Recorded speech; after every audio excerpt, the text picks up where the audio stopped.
What's up, guys? I'm gonna make this quick video. I haven't made a video in a while, and it's really my fault, guys. Don't worry. Come January, I'm gonna start getting back on my consistent route of making videos unless something big pops up. Now, enough about that. Last night against Philly, Miami beat Philly in OT.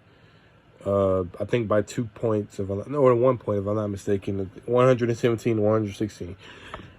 That game shouldn't have not gone to overtime. The referees fucked us over many ways than one. There's no way we should have went to overtime and barely won. We had Philly beat. Philly got away with so many phantom calls, especially concerning Joel Embiid. It's ridiculous. Now, I know Joel Embiid's a quote-unquote superstar, but the calls he was getting, and considering he's a big man, that just made him look weak, guys. I have never seen anything like that. Like, Shaq had to earn his fouls because he was a big man. Hakeem had to earn his fouls. Hell, even Dwight back then had to earn his fouls.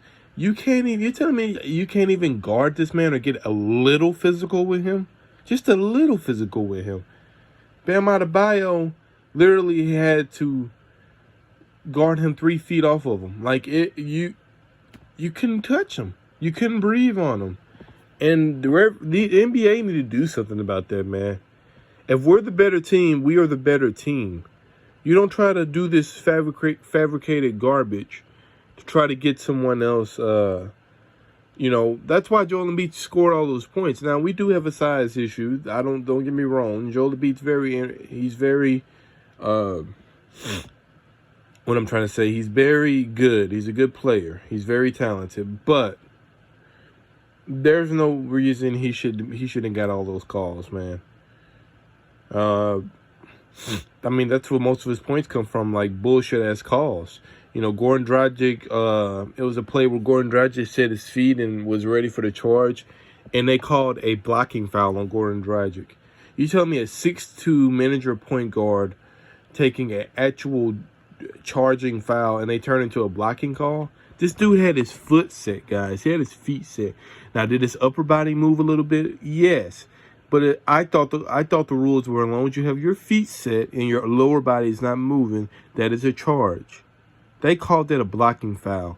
Then there was another play where Bam Adebayo was going to the rim, and Joel Embiid blatantly fouled him, touched him on the wrist, and it kept him from making a layup. Blatantly touched him on the wrist and fouled him, and no one called it. I mean, there were plenty of issues in that game. That was bullshit. It's like we couldn't even touch Philly. And if we were to go against Philly in the playoffs and they're gonna do that same bull crap, I'm not gonna want to watch that crap, man, because I don't like unfair officiating. The NBA league office knows we play the hardest in the league, and we're the least talented top teams in the league, and that's why they know that we play the hardest. That's why they're gonna try to help the other teams, because the other teams don't play with heart like us. So, but that game shows you right there, even Hart can beat the refs. Even Hart can beat fabricated cheating bull crap. Yeah, but it was an entertaining game considering the referees gave them everything. Another thing, Jimmy Butler, man, I don't know what's wrong with him, but you got to get your jump shot down. You got to get your shooting down. You're free. I hope you don't have that same issue LeBron James has, where at the end of the game he can't make free throws. Like, come on, man. It's not even a big game. You got to make these shots, man.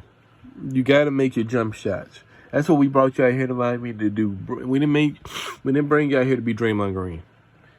We brought you out here to be a shooting guard, to be able to shoot when we need you to be able to close out for us in the fourth. And your defense is excellent, but your offense, man, is not looking great these last few games.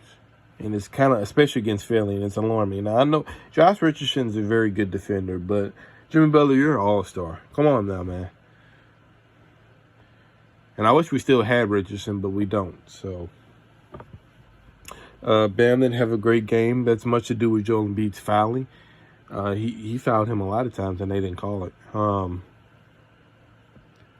We did good on Ben Simmons. Ben Simmons he's a one-dimensional player, so he will be until he gets a go-to move. He will always be one-dimensional. I don't understand why a lot of people don't do sky hooks. Like, why don't people do at least a hook, a post-up hook jump shot, or a sky hook or something? Do something like that, man. At least it'll be a go-to move. What's wrong with a sky hook? People don't like posting up anymore. And I'm only in my 20s, and I'm saying that because, a lot of dudes my age, they want to see the three-pointer. Like, I wouldn't mind seeing an unstoppable sky hook again. Why people won't learn it? People like Ben Simmons would be harder to guard if they developed a sky hook. Imagine if Giannis developed a sky. Giannis really doesn't have a go-to move. Imagine if he developed a sky hook. Oh my God, he would be unstoppable. He could shoot the three a little bit, and then if he got a sky hook, he would be unstoppable, unguardable. Yeah, but that's all I really have to say. That game was bull crap. There's no way we should have won that after Tyler Hero shot his three. We should have won it. That free throw, yeah, that's what I want to talk about. The free throw violation was that was garbage. Okay, for one thing, it really didn't hit the rim. Maybe it grazed the rim a little bit, but come on, that shouldn't really count. And even if it does count, that lane violation that Ben Simmons did that was uncalled was ridiculous. How do you allow that to happen? That was a free throw lane violation. Ben Simmons ran before the ball left Josh Richardson's hand, and he ran. That's crazy, man. They gotta call stuff like this because the integrity of the game is really, really dwindling. Like, how do you allow that to happen? This guy clearly ran before the ball got out of Josh Richardson's hand.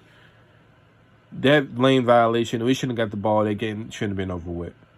After that Tyler Hero 3. And again, Tyler Hero's proving me wrong more and more every day. He's been proving me wrong for this first half of the season. And I'm glad he's proving me wrong because I didn't think he was going to be anything special. I just thought he was going to be another not even a Kyle Korver, a Jennifer Nett. That's what I thought he was going to be. But he's proven that he has a little dribble game. He can shoot. He's dependable. His defense is not great, but he's feisty on defense, for better lack of term or words. So, that's all I have to say. Heath Leifer 305 out. Let's get it.